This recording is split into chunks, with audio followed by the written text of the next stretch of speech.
Saya pernah gagal, tapi kegagalan itulah yang mengubah hidup saya.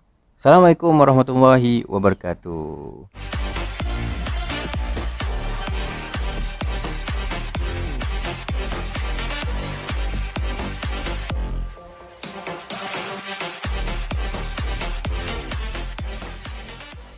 Alhamdulillah, segala puji bagi Allah SWT yang masih memberi kita peluang untuk menikmati kehidupan pada hari-hari seterusnya, hari ini dan selama-lamanya. Sahabat-sahabat semua, saya nak bawa korang pusing-pusing kat rumah-rumah saya ni. Jom. Okey, jom. Saya nak bawa korang pusing-pusing sekitar rumah saya. Okey, rumah saya.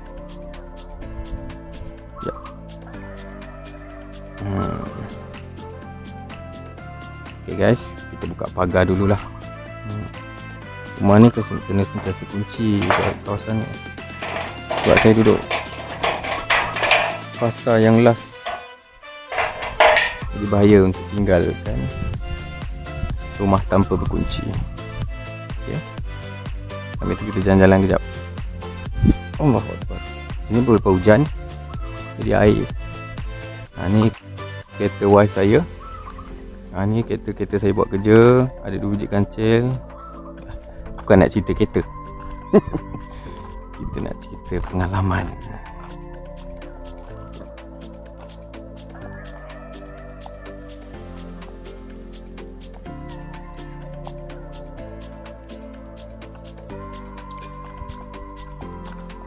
Saya nak bawa korang pergi taman.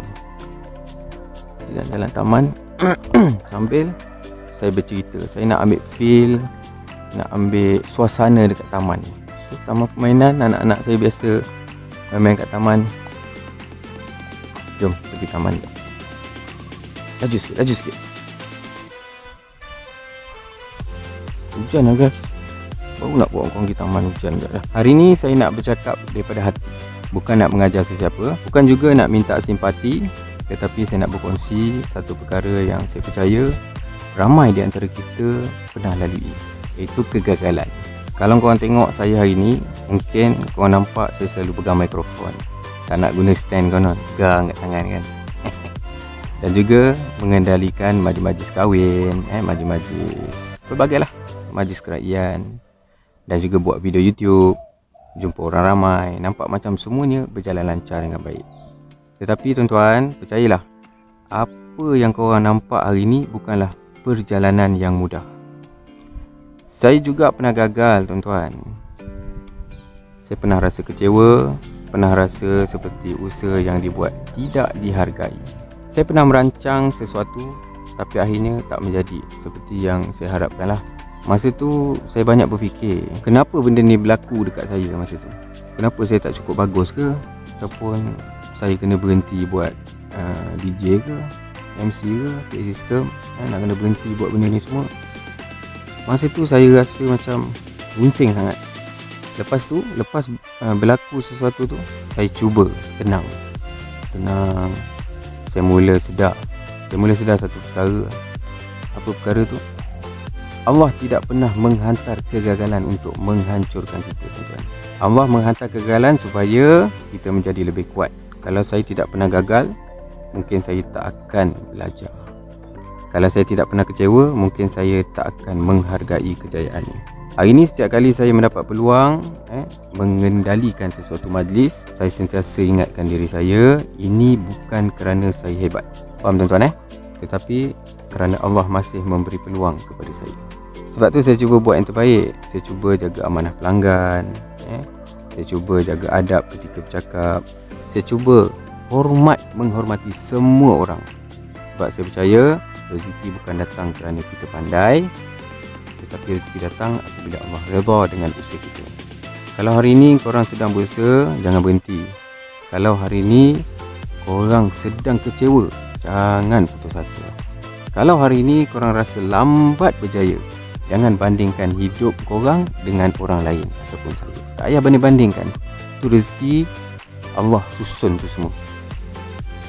Setiap orang mempunyai perjalanan hidup yang berbeza, kejayaan yang berbeza, pengalaman yang berbeza. Apa lagi? Tongkang ni.